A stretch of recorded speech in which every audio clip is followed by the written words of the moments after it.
Hey everybody, this is John. It's back with a little short story about how my friend and I were almost mugged when we were living in Ireland, and I'll tell you how it started. And this is kind of like it follows the whole self-defense road, if you will. It's kind of like the whole thing. A lot of my videos are opinions and things about the Second Amendment and protection and self-defense, things like that.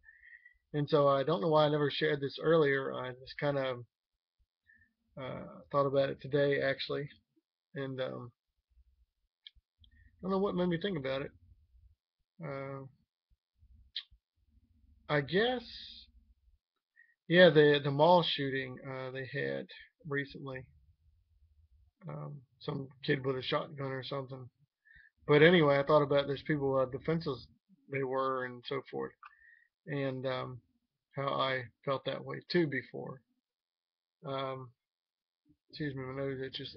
Anyway, my story starts out me and my friend Jason. We took a train along the coast of Ireland, and my friend he had a baseball bat. He's a baseball fan, and so he took a baseball bat, and I don't even know if we took a glove or anything. I don't think we did. We had the baseball bat, and we went along the coast and found a rocky inlet type beach, if you want to call it a beach. It was more like a rocky inlet, and we went down the ravine to get there, and we just kind of pitched the rocks to each other and hit them, and with the bat into the ocean and things like that, and just had a good time, stuff like that.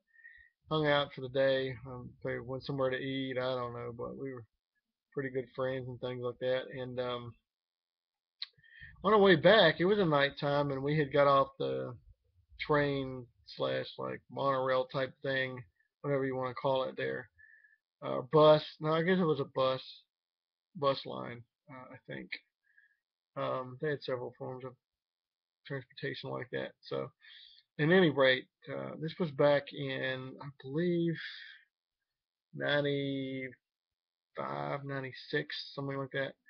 And it was like an eternity ago. But anyway, we were walking back into the area we were living at, and we were a ways away, but we were in a place we weren't really familiar with. But we were just walking, and he still had his baseball bat, mind you.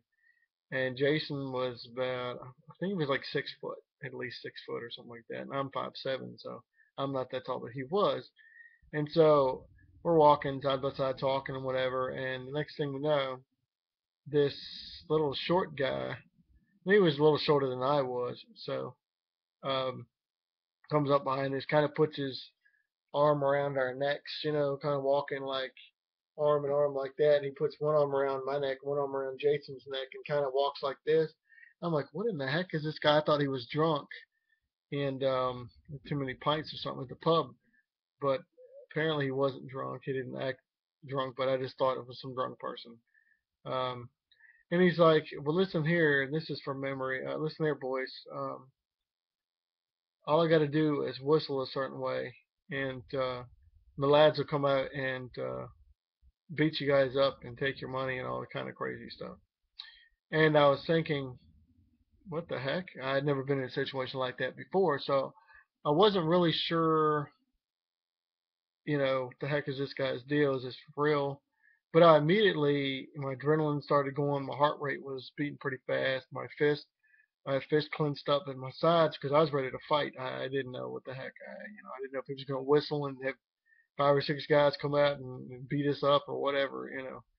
And but meanwhile, Jason still has a baseball bat. I don't know if the guy didn't see that or if he saw it and he didn't care.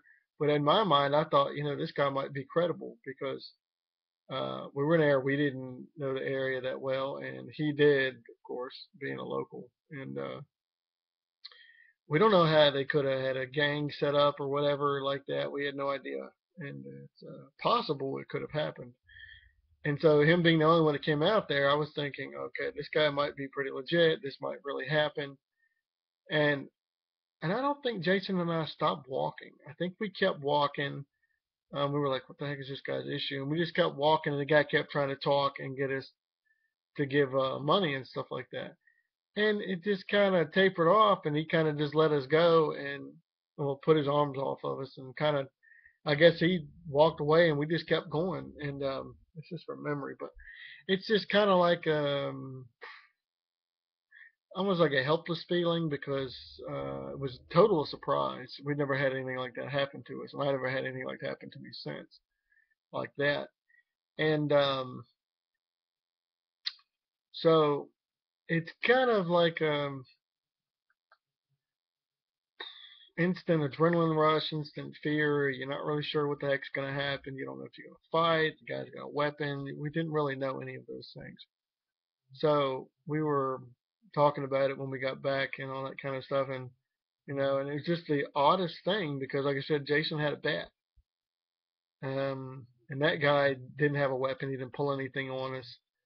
Now, if he had pulled a weapon or a knife or something like that, that would probably been what he had, a knife or something, or maybe a club of some sort.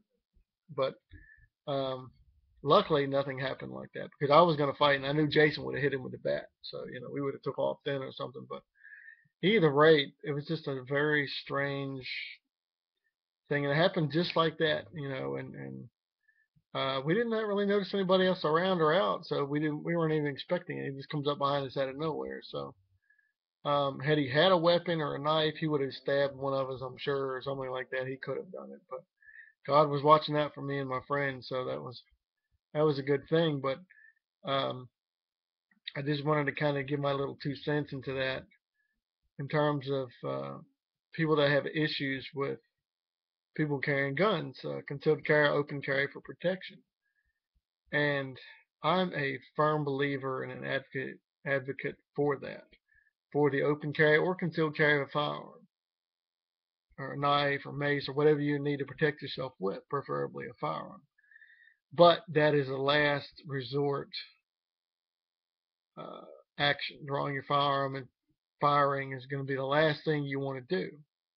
But if you can get out of the situation just by drawing your, or going for your firearm or drawing it, you don't have to pull the trigger. And if that gets that person away, then great, that's awesome. But nowadays you have people on drugs. You've got people on. I mean, you've always had people on drugs doing stuff as long as we can remember, probably. But it's good to have some option to protect yourself because when you have nothing, like I didn't have anything, and he just had a bat, but at least a bat was something.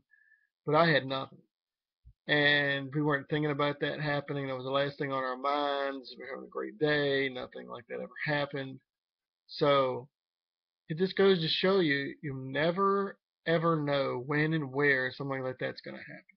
You absolutely just don't know. And it could blink of an eye, it could happen just like that. And that's why you can sympathize with people that get mugged and stuff like that. My cousin was actually mugged, and he's 6'4", 6'5" at least, I think, 6'4". And he got mugged at a football game outside a stadium. And I think 2 men or something mugged him or something like that. But he gave them his money or wallet or whatever and got away with it. They got away with it as far as I know. But at the same time, he wasn't armed, wasn't carrying a gun. I don't think he had a knife on him or anything like that. And so to me, that encourages theft and criminal behavior because there's no deterrent to it. If you're not armed and you don't put any kind of resistance up and you give them what they want, I wasn't going to give that little punk my money anyway. I would have fought him, for before I did that. And that's just my nature. I don't like to be back down about something.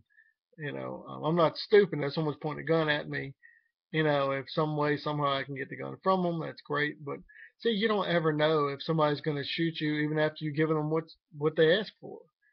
There have been plenty of people that have been shot or stabbed after they gave them their wallet.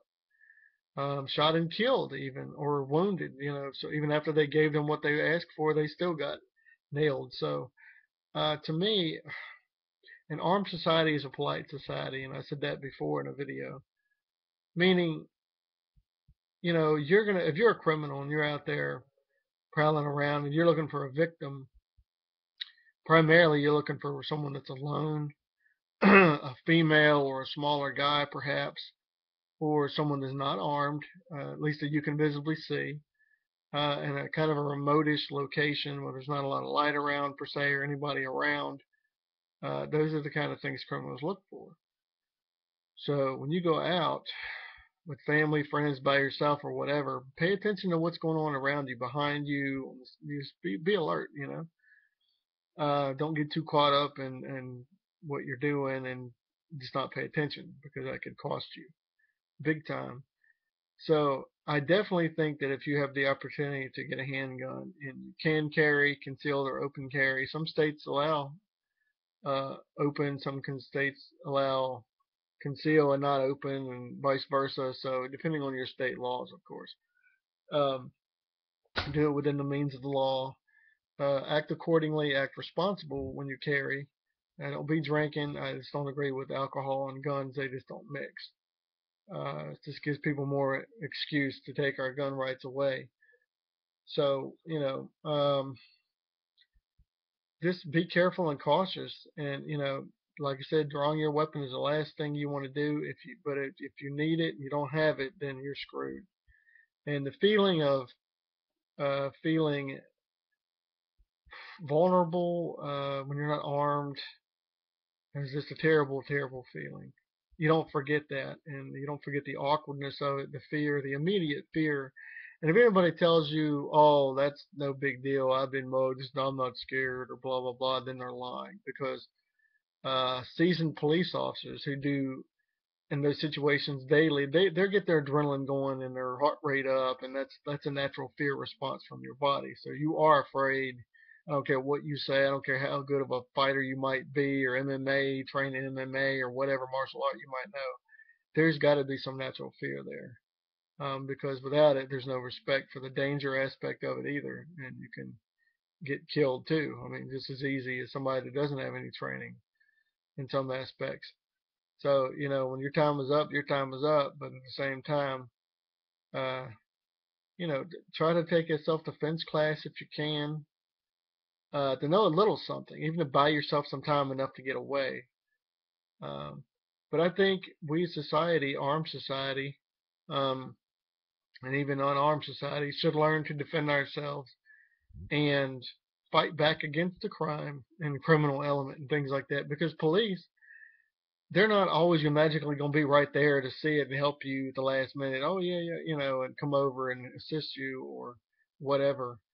You can't always count on someone calling the cops and saying, "Hey, I've noticed this guy's out here getting mugged," or whatever the case might be. Some people don't like to get involved in stuff like that, and they'll just sit there and turn the other way. So really, you're your only backup. Really, you can't depend on the police to get there. They're usually called after the fact, after something has happened.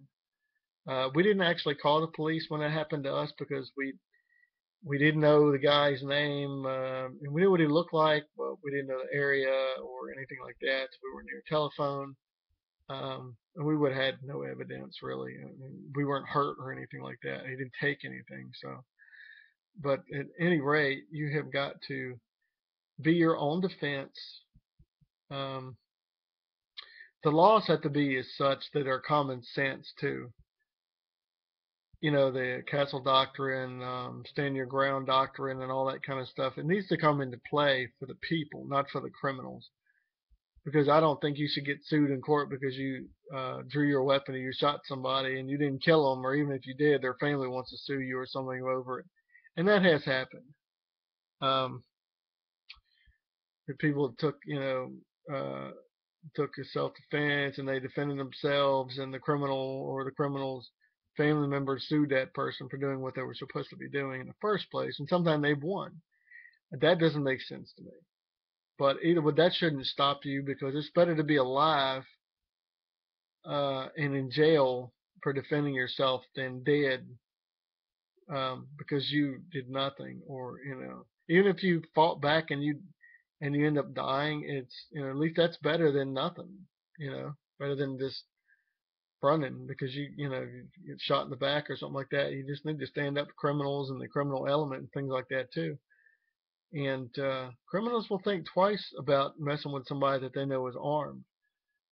Some people say, "Oh, open carry just draws the wrong attention to you," that sort of thing.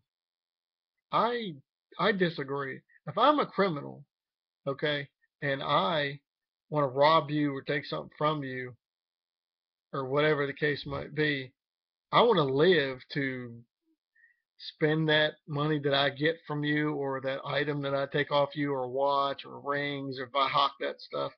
I want the money from it, so I want to live to spend that money, right? So the last thing a criminal wants to do is die when they try to mug somebody or whatever the case might be. So to me, being armed is definitely an open carry and stuff like that is definitely a deterrent to a criminal. And people are like, oh, you draw attention. Well, you can be a victim when you conceal carry. It doesn't matter. You can open carry, concealed carry. If somebody wants to attack you, they're going to attack you. You know, so at least you have a fighting chance if you're armed, especially if you have a backup weapon too. Because even if they get the primary weapon from you, and you get your backup weapon, then guess what? You're on equal footing then. See, to a point. They probably have more rounds than you because most people's backup guns don't have as many rounds as their compact. So, or full size. Some people carry full size.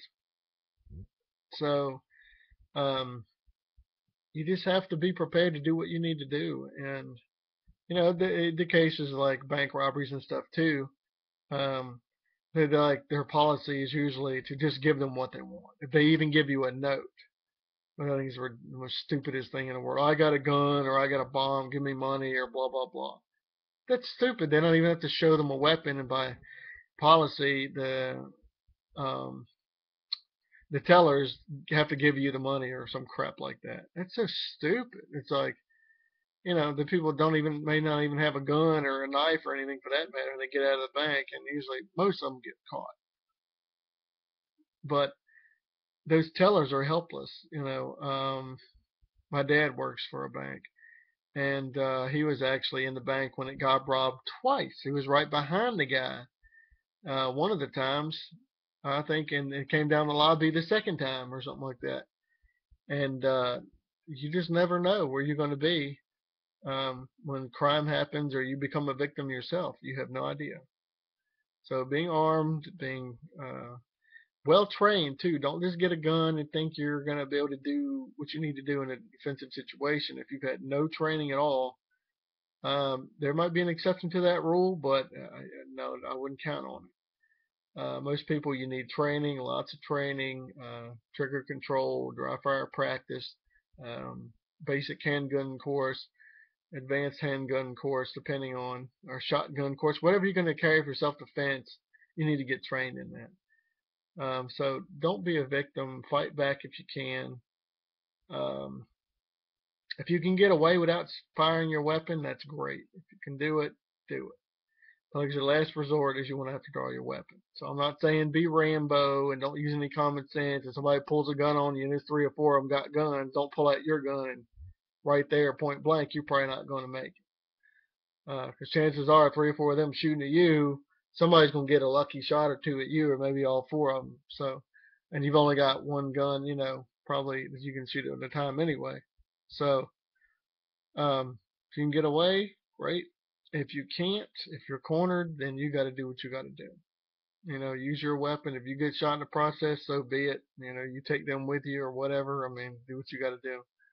But anyway, thanks for listening. I hope this didn't bore you too much or I didn't ramble, but too badly. So if you like this video or you can relate or you had something happen to you that you'd like to share, you can do a video response to me to this video and or leave a comment, like, subscribe, and thanks so much for watching. Just stay safe and don't be a victim.